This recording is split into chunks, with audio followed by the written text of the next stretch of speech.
37% of Gen Z are teetotal. Show me someone in your life who isn't experiencing a moment of stress every day. We're the fastest growing food and beverage company in the UK in the last 16 years.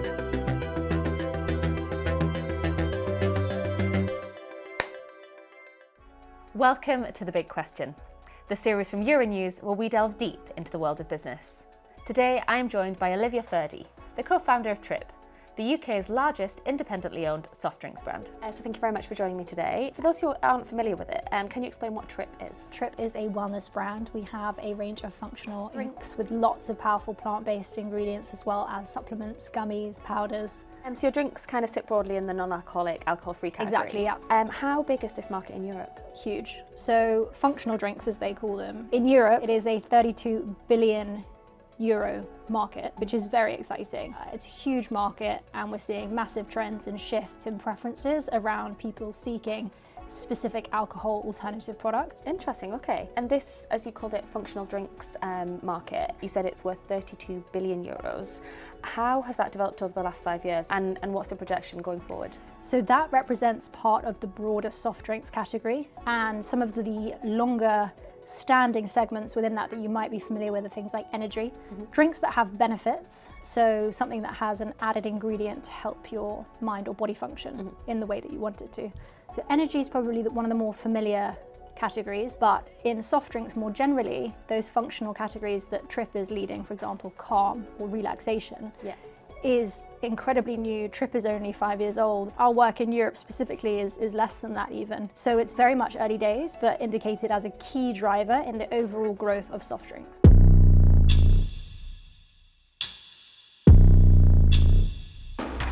So then looking a little bit at your personal story, you founded Trip back in 2019, and then you've seen some kind of phenomenal growth over the past 2 years. Can you tell me a little bit more about that? I'm on a mission to create these moments of calm and everyday chaos. It's been going 5 and a bit years now. So we've grown incredibly quickly. That comes with its own challenges, but it's been an incredible journey. We sell in over 30,000 stores across Europe, the UK, the USA. So we're the fastest growing food and beverage company in the UK in the last 16 years. We've topped the Sunday Times 100 twice, which is unheard of.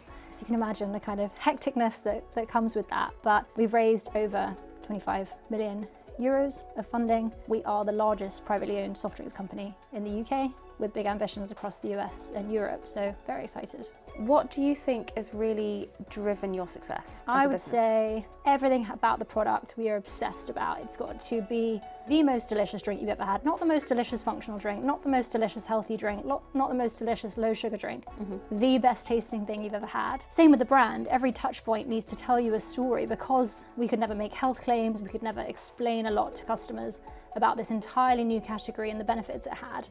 We had to use everything about the brand to translate that, whether it's the calming pastel aesthetic, it's the shape of the can, the feel of it, the size of the bubbles, everything about it. We thought, is this a calming bubble or is it literally product obsessed? But that all comes down to making sure we can help the most number of people with their daily chaos. Do you think there is a movement away from alcohol consumption? Yeah, I think it's helpful to also break it down by demographics. So there is a general trend in January at the start of the year, particularly supported by the work that the Dry January campaign has done to facilitate people looking for options. It's easier than ever to find something alcohol alternative. There are many people projected to have participated. In 2025 in Europe, it's 17 million participants. But beyond January, I think as we all know, there is a greater shift towards moderating alcohol intake or assessing different ways to drink more healthily. Gen Z in particular, when we're talking about alcohol, 37% of Gen Z are teetotal. Wow. In Europe, 41% of people who don't drink alcohol are under 35. It's definitely a younger demographic. I don't want to say trend, it's factual, it's customer behavior. Yeah. And actually, even above that, while some of the older generations have a longer history or culture of drinking, we're seeing that moderated within those demographics as well. So it's not just something for January, but the younger generation, particularly Gen Z, are very excited about alcohol alternatives and actually are a big proponent in choosing where the group might spend their evening or their weekend. So it has a big impact in the retail and hospitality sector as well. And how do you see this market continuing to develop? The Gen Z trend that I mentioned, that customer shift where they're looking for alcohol alternatives, they didn't grow up going to the pub looking for a gin and tonic, so they're not looking for a 0% gin and tonic or a alcohol-free gin and tonic. They're looking for something completely different, and that is exciting because that's where Trip comes in and where we can cater to this really evolving need. With the functional drinks market being so deeply linked to this change in market of people moving away from alcohol consumption for socialising or relaxing, we've seen other drink trends when, you know, there was a point where coconut water was everywhere, or hard seltzers were going to be the next best thing, and they kind of boom and then they disappear. Do you think the functional drink space has potential to be not just a fad? Definitely. I think if we zoom out from functional, there's a broader conversation about health. For me personally, I've noticed a lot of narratives and engagement since COVID, and the understanding that what you consume directly impacts your mental health and your physical health. That goes beyond January, and that goes beyond fads and trends. I say to myself, show me someone in your life who isn't experiencing a moment of stress every day. And sadly, whether it is your mum, your friend, your colleague, the bus driver, we all have these feelings of tightening, of overwhelm, unfortunately. And you can't control the outside world. And unfortunately, I think the way the world is continuing to evolve, the scary landscape that we're looking at on a macro level, it's always going to be there. So there's always going to be that need, I think, for this sort of exceptional product. Thinking about expanding into new markets, are there any difficulties, particularly with maybe restrictions around CBD, for example? Yeah. Well, every market has different regulations with that specific ingredient, but that is one of about 7 functional ingredients we have in our products, and each one actually does often have a nuance from a regulatory perspective. CBD specifically is quite challenging when you're looking at an international framework. It's essentially a patchwork of regulation.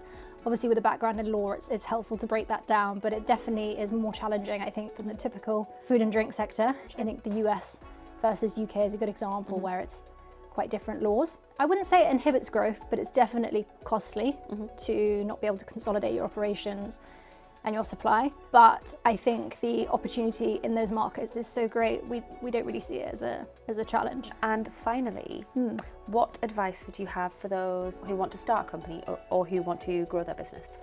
I would say double down in what you care about. Why are you doing the thing that you want to launch? Because there are so many people that tell you it's not possible. Right at the start, I had no idea how hard things could be, or the challenges that you have to go through. And I think some of that naivety is important to retain your energy and your passion, to be honest. But staying true to why you want to do what you do, because there will be days where it feels quite tough. So being able to hold on to your reason that is bigger than the moment, bigger than the day, or bigger than the problem, I'd say is pretty important. Okay, brilliant. Well, thank you so much for sharing your story with me today, and thank you for joining me on The Big Question. Thank you.